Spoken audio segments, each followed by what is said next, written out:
భయంకరమైన శ్రమలు. మిద్యానీయులు ఒక దేశం, ఇజ్రాయేలీలు ఇంకొక చిన్న దేశం. పదే పదే వీళ్ళ మీద దాడి చేసి ఇజ్రాయేల్ని విపరీతంగా దోచుకుంటున్నారు. ప్రజల ధనమాన ప్రాణాలు దోచుకుంటున్నారు. చాలా దాడి చేస్తున్నారు. అనేకుల్ని బలాత్కరించారు, అనేకుల్ని చంపేశారు.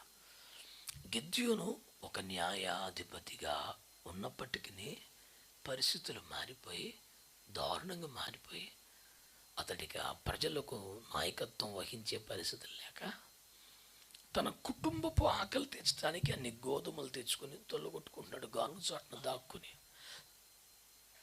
లిటరల్లీ తను భయపడిపోతా ఉన్నాడు. అతని వద్దకు యెహోవా దూత అనే పేరు మీద యేసయ్యే ప్రత్యక్షమయ్యారు. పాత నిబంధన కాలంలో చాలాసార్లు యేసుక్రీస్తు ప్రత్యక్షత యెహోవా దూత అనే పేరు మీద ఉంటుంది. దూతనంగానే not just one among the angels but is God himself అని ఎన్నో ఆధారాలతో నేను మీకు చూపించాను చాలాసార్లు కూడా.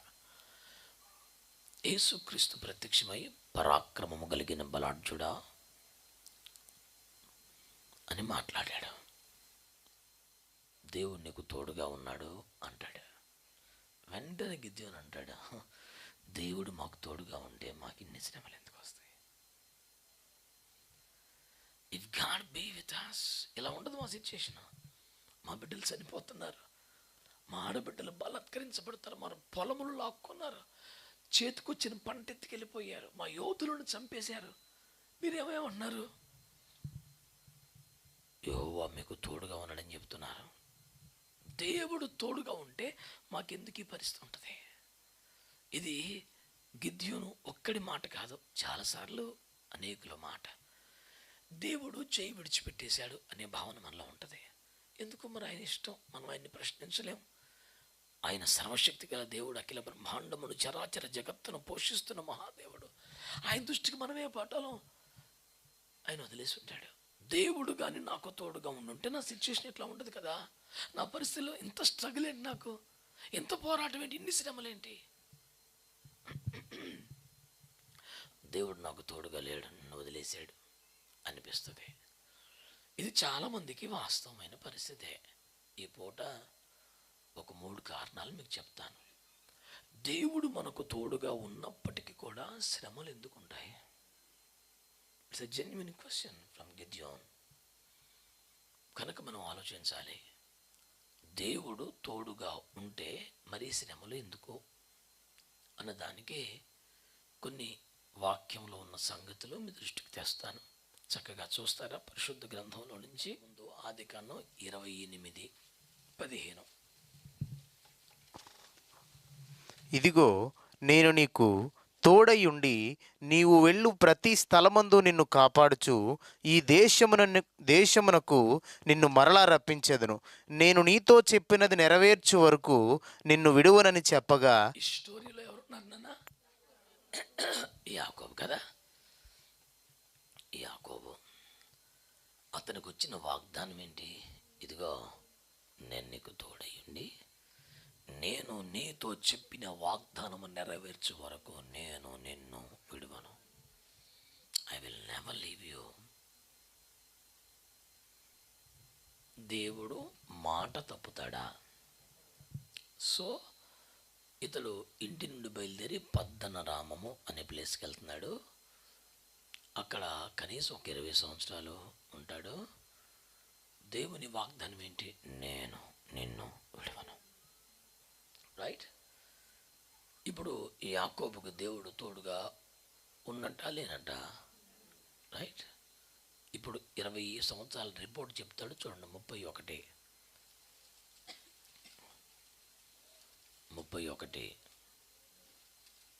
40-41.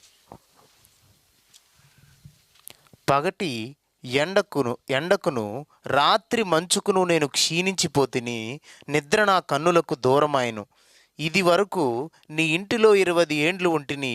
నీ 2 కుమార్తెల నిమిత్తము 14 ఏండ్లు, నీ మంద నిమిత్తము 6 ఏండ్లను నీకు కొలువు చేసి తిని.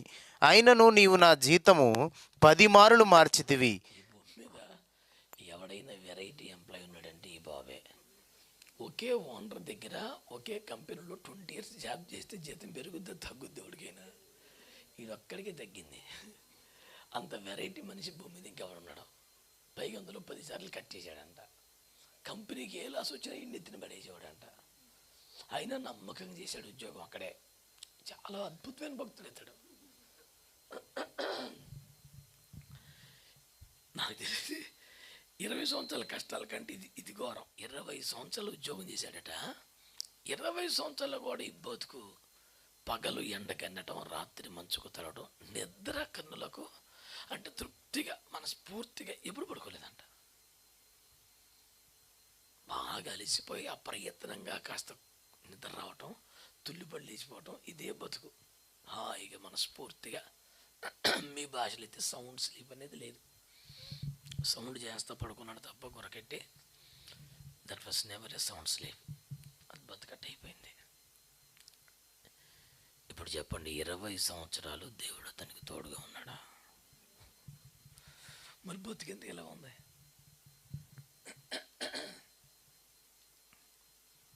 బ్రతికెందుకు ఎలా ఉంది? ఒక్క రాత్రి మనస్ఫూర్తి నిద్ర లేదా? ఒక్కసారి జీతం పెంచకపోగా కట్ చేస్తాడా? ఏంటి బతుకు అసలు? ఇక్కడ 2 కారణాలు ఉన్నాయి. ఒకటి, ఒక పని మీద వెళ్తున్నాను, నా ప్రయాణంలో తోడుగా ఉండు అన్నాడు. సరేనన్న అన్నాడు దేవుడు. అక్కడికి వెళ్ళి ఏం చేశాడు? 20 సంవత్సరాలు సెటిల్ అయిపోయాడు. నెంబర్ 1, నువ్వు వెళుతున్న త్రోవ కరెక్ట్ కాదు, అది నా చిత్తం కాదు, ఇదిగో నిచ్చిన ఒక్కొక్క మెట్టు ఎక్కి పైకి రా అని దేవుడు పిలిచాడు. లేదయ్యా, మా మావి కూతురుని పెళ్లి చేసుకుంటాను, అక్కడికి వెళ్ళిపోతాను అన్నాడు. నీ ఇష్టంరా బాబు అన్నాడు. వరుసగా సీక్వెన్స్ అంతా చూడండి. ప్రయాణం పోయింది, సెటిల్మెంట్ అయ్యింది. వెళ్ళంగానే పెళ్ళి చేస్తాడు, పెళ్లి చేసుకొని వచ్చేద్దాం అనుకున్నాడు. నువ్వు ₹1 పని చేయకుండా నా బిడ్డని నీ చేతులు అట్టు పెడతాను రా, నా బిడ్డకి అసలు అన్నం పెట్టగలవా, పోషించగలవా? ఎవడవరా నువ్వు?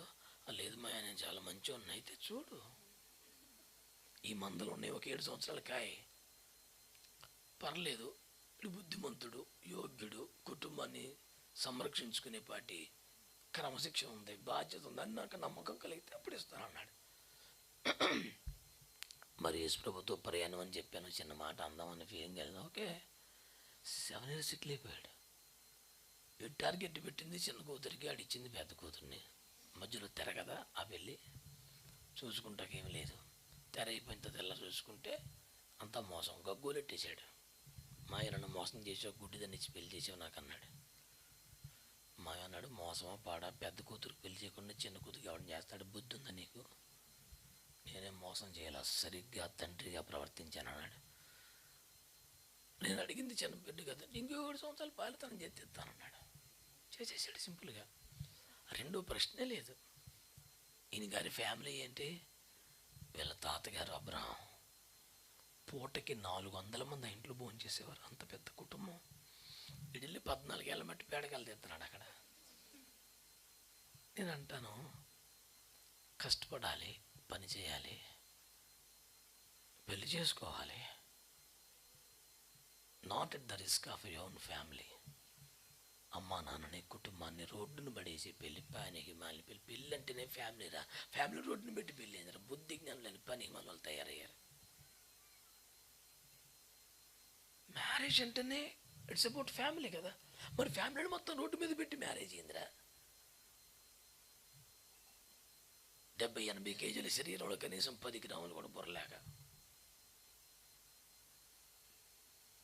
మా డాడీ అనేవాడు ఒక్కొక్క నెరే ఆడితే కోడి మీద రా, ఇంతే ఉంటుంది. అంతకన్నా కోడి పెంట తెప్పని దువ్వుకొని తింటా ఉంటే జాలేసి తీసుకొచ్చి ఒక గిన్నెలో గింజలు పెడితే గింజలు కూడా దువ్వేస్తుంది అది. దట్స్ అ లైఫ్ స్టైల్ అంతే. ఇంకా అది పెంటంతా తవ్వుకొని తినకూడదని తీసుకొచ్చి మంచి గింజలు వేసి తిని బిడ్డ అంటే 2 కళ్ళతో దువ్వేసి మొత్తం చల్లది చేసి అప్పుడు తింటున్నది. మొత్తం నాశనం చేసిపోతే మనసు ఎంత ఉండదు దానికి. అలా అయితేనే ఆహారం దొరుకుద్ది అనేది దానికి తెలిసిన విద్య. అది ఇటు తెలివితే అట్లా కోడి మెదడు కదా, ఇంక పెరగలా. మన కుటుంబం ఏంటి? రాజులు వచ్చి మా ఇంటి ముందు నిలబడ్డారు. మా నాన్న రేంజ్ ఏంటి, పంట వేస్తే 100 అంతలు వస్తుంది. అసలు మా కుటుంబం ఏంటి, ఫిలిస్తీన్లు పెద్ద తోక జాడించే ప్రయత్నం చేస్తే పుడిచిన బావులు తెల్లారి పట్టుకు మళ్ళీ తీసేసాడు. ఇలాంటి ఒక లెగసీ ఉన్న ఫ్యామిలీ నుంచి నేను వచ్చి ఈ పారెడతనం ఏంటి, గేదెల కాడ ఉండటం ఏంటి, పేడకలు తెత్తడం ఏంటి, this is not the way. పోనీ అది కూడా జీతం కట్ చేసి, అది కూడా నిద్ర లేకుండా ఎందుకు ఇంత అవసరం, ఇంటికి వెళ్ళిపోతాను, పోనీ కనీసం ప్రార్థన చేస్తాను. 20 సంవత్సరాలు ఒక్కసారి కూడా ప్రభా చూడయ్యా అనలేదా మనిషి. దేవుడు మాకు తోడుగా ఉండగా మాకెందుకు శ్రమలు. దేవుడు నువ్వు యోగ్యుడివని, పరిశుద్ధుడివని, నీతివంతుడివని, సూపర్ అని నీకు తోడుగా ఉంటానల్లా. దేవుడు నీ పితరులను బట్టి, అబ్రహాముతో తనకున్న నిబంధనను బట్టి, ఇప్పుడు అబ్రహాం ప్లేస్లో ఎవరున్నారు, కుటుంబం పక్షంగా దేవునితో నిబంధన చేసింది అబ్రహాం. మరి మనకెవరు చేశారు నిబంధన, యేసుక్రీస్తు. అనేకుల కొరకు నేను చేస్తున్న కొత్త నిబంధన రక్తం అని చెప్పాడు. So Jesus Christ had made a covenant with us, okay, on the cross. Yesu చేసిన నిబంధనను బట్టి తండ్రి మనల్ని సపోర్ట్ చేస్తున్నాడు. మనకున్న గొప్ప పరిశుద్ధ బేపచ్చమైన జీవితాన్ని బట్టి కాదు కదా, యేసయ్య శిలువలో చేసిన నిబంధనను బట్టి. ఆయన ఏం ప్రభు చేశాడు, ఇదిగో యుగ సమాప్తి వరకు సదాకాలం నేను మీకు తోడుగా ఉంటాను. తోడుగా ఉంటున్నాడు. కనీసం ఇప్పుడు మన పక్షం ఉన్నాడు, మన దగ్గరే ఉన్నాడు కదా. Don't you want to take help from him? I can manage on my own. ఆ ఓనే ఎంత మేనేజ్మెంట్ బేబత్సం గడిచింది. Why don't you pray at least for a while? నీకు పోని ప్రార్థన జీవితం విలువ తెలీదా? బయలుదేరి రోజున ఏం చేసావు, చిన్న ప్రార్థన చేస్తే అడవిలో ఆకాశం తెరవబడి నిచ్చెనగా దేవుడే దిగి వచ్చి ఎంత గొప్ప కార్యం చేశాడు, ఎంత అద్భుత కార్యం చేశాడు. మరి ఇన్నిసార్లు మోసం చేస్తుంటే, ఇన్నిసార్లు జీతం కట్ చేస్తుంటే, నిద్ర లేని రాత్రులు గడుపుతుంటే, నేను ఎలాగూ నిద్ర రావట్లేదుగా, మోకరించి ప్రభు చూడయ్యా నన్ను ఇట్లా చాలా మోసం చేస్తున్నాడు, ఇబ్బంది పెడుతున్నాడు, అమ్మ నాన్న అందరిని వదిలేసి వచ్చాను, నువ్వేగా నా తండ్రివని ఒక్క మాట ప్రార్థన చేయకపోతే నీకు ఎలా సహాయం చేయాలి? దేవుని తోడు ఉన్నప్పటికీ శ్రమలు ఎందుకు వస్తున్నాయి అంటే, దేవుడు చెప్పని రూట్ ఎంచుకున్నందుకు. 2 అయితే అయిందే తెలుసో తెలియకో కనీసం ప్రార్థన చెయ్యనందుకు చాలామంది జీవితాల్లో శ్రమలు ఉన్నాయి.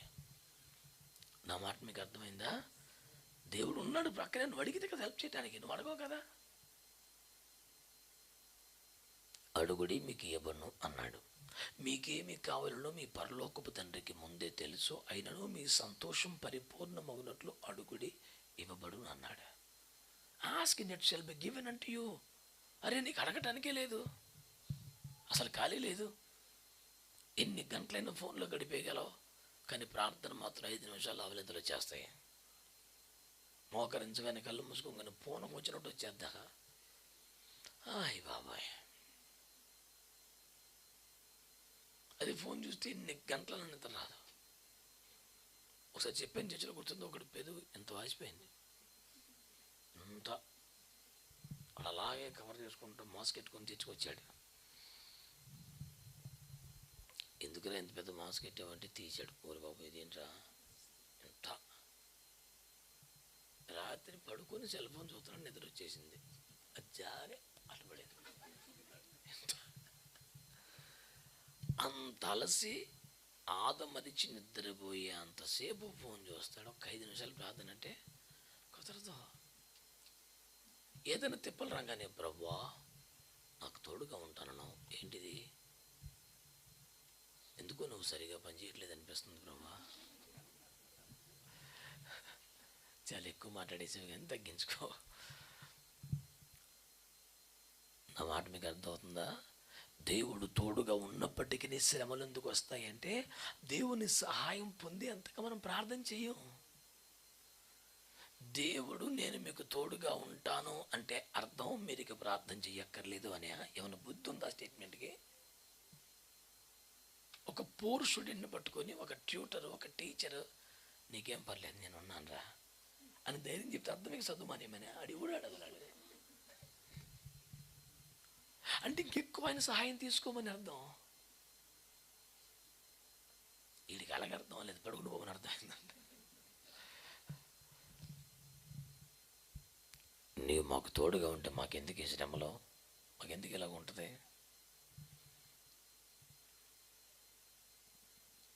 గత వారం చెప్పుకున్నాగా, ఇశ్రాయేలులు మిక్కిలి హీన దశకు చేసినప్పుడు యెహోవాకు మొరపెట్టిరి. అప్పుడు దాకా ప్రార్థన కూడా చేయాలి.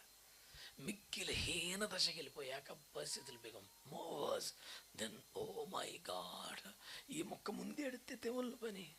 Make use of God's companion is Emmanuel. God is with us all the time. ఆయన నీకు తోడుగా ఉన్నాడు, ఎందుకు ఆయన సహాయం తీసుకు, ఎందుకు ప్రార్థన చేయవు, ఎందుకు అడగవు అసలు? కనుక దేవుడు తోడుగా ఉన్నను ప్రార్థించకపోవటం వలన చాలామందికి శ్రమలు ఉన్నాయి. ఓకే, రెండో కారణం ఇదే మొత్తం కాదు, ఇదో కారణం. ప్రార్థన చేయక దెబ్బతింటున్నారు. దేవుడు నేను తోడుగా ఉంటాను అంటే అర్థం ఇంకెక్కువ నన్ను కలుసుకోరా అని, అంతే తప్ప ప్రార్థన మనిషి తిరగమని కాదు. మంచి వాళ్ళందరూ ఆమె అనొచ్చుగా. ప్రార్థన చేసే ఉద్దేశం తగ్గిందా? ఏం సైలెంట్ అయ్యారు మరి? రెండో మాట చూస్తారా? ఆదికాండం 39:2. యెహోవా యోసేపునకు తోడయుండెను గనుక అతడు వర్ధిల్లుచు తన యజమానుడగు ఆ ఐగుప్తుని ఇంట నుండెను. కదా, ఇప్పుడు 12. అప్పుడు ఆమె అతని వస్త్రము పట్టుకొని తనతో శయనింపుమని చెప్పగా అతడు, ఇప్పుడు చూడండి, ఏ ఇంట్లో ఉన్నాడు? ఎవరుగా? 44 ఇంట్లో ఉన్నాడు. మార్చేస్తాడు. ఫరో అంటే రాజుగారు, 44 అంటే సైన్యాధిపతి. ఓకేనా? ఆ ఇంట్లో అంటల కిందలకి రోడ్డుకు చేరి తన నమ్మకత్వాన్ని బట్టి, దేవుడు తనకు తోడుగా ఉండని బట్టి ఆ ఇల్లంతటి మీద అధికారిగా నియమించబడ్డాడు. ఏమండి, he is the man to manage everything in the house. అక్కడ రాసిన వాక్యం ఏంటి? యెహోవా యోసేపునకు తోడై ఉండెను కనుక అతడు వర్ధిల్లాడు. So the very reason of the prosperity of Joseph was God's companion. That's it, one single reason. ఏ ఇంట్లో దేవుని తోడు వలన వర్ధిల్లాడు అని చెప్పారో అదే ఇంటి యజమాని ఇతడు. 7వ వచనంలో రూపవంతుడు, అందగాడైన మంచి పరిశుద్ధ యువకుడు గనుక అతని మీద మనసు పడి అతన్ని వేధించి వెంటాడి ఇక చివరికి ఒక రోజున అతని వస్త్రపు చెంగు పట్టుకొని బాగా బలవంతం చేసిందంట, నాతో పాపం చేస్తావా లేదా అని. అప్పుడు అతడు ఆ వస్త్రపు చెంగును వదిలిపెట్టి పారిపోయాడు. ఆ వస్త్రపు చెంగు ఆమె దగ్గర ఒక సాక్ష్యంగా ఉండిపోయింది కనుక, ఇదిగో నన్ను ఇలా బలాత్కరించడానికి వచ్చాడు, నేను అరిచి కేకలు వేస్తే వస్త్రపు చెంగు కూడా వదిలేసి పారిపోయాడు అని భర్తకు చెప్పింది. భర్తకు పుట్టు రౌద్రము మరణదూతను ఉంది కదా, ఇంకెవడు కంట్రోల్ చేయగలడు? దేవుని కృప. అతన్ని వెంటనే సర్వసైన్యాధిపతి చంపగలిగిన సర్వాధికారులు ఉండి కూడా ఎందుకో చంపలేదు, తీసుకెళ్ళి జైల్లో పడేశాడు. జైల్లో పడిస్తే ఖైదీలందరూ కూడా అసహించుకుంటున్నారు. కన్న తల్లి మీద గాయత్యం చేయబోయేవారు నీచుడురా అని చాలా ఘోరంగా మాట్లాడుతున్నారు. ఈ చెరసాల కంటే, ఐగుప్తు ఇనుమ కంటే వారి మాటలు ఎంతో బాధించి ఉంటాయి. ఇప్పుడు చెప్పండి, యోసేపుకు దేవుడు తోడుగా ఉన్నట్ట ఉంటే నా పరువు పోవటం ఏంటి, సాక్ష్యం పోవటం ఏంటి, జైలు పాలవటం ఏంటి? దేవుడు నా చెయ్యి వదిలిపెట్టేశాడు అనే కంక్లూషన్కి యోసేపు రాలేదు. యోసేపు ఎట్లా ఫీల్ అయ్యాడంటే, దేవుడు నాకు తోడుగా ఉన్నాడు కాబట్టి ఇంత సైతం నన్ను టార్గెట్ చేసినా నేను పరిశుద్ధంగా బయటపడ్డాను. ఉద్యోగం పోయింది, పరువు కూడా పోయింది, కానీ పరిశుద్ధత పోలా. I'm clean, holy and upright in God's presence. I'm standing before the God Almighty blameless. ఎలా ఇంత యవ్వన జీవితం ఎలా సాధ్యమైంది? వేరొక మనుషుడు లేని చోట ఎలా సాధ్యమైంది? తప్పించుకోవడానికి వీల్లేనంత ఇరుకులు ఎట్లా సాధ్యమైంది? పాపము చెయ్యనందుకే శిక్ష పడే చోట ఎందుకు సాధ్యమైంది? పాపం చేస్తేనే అవకాశాలు అన్నీ దొరికే చోట ఎట్లా సాధ్యమైంది? అమ్మో, దేవుడు తోడుగా ఉండబట్టే సాధ్యమైంది అని యోసేపు అంటాడు. నువ్వు తోడుకుంటే మాకు ఎందుకు ఎట్లా ఉంటుంది? ఉద్యోగం పోయింది, పరువు పోయింది, జైలు పాలేవు, నిజమైన వ్యభిచారులు నన్ను తిడుతున్నారు, హత్యలు చేసిన వాళ్ళు నన్ను తిడుతున్నారు.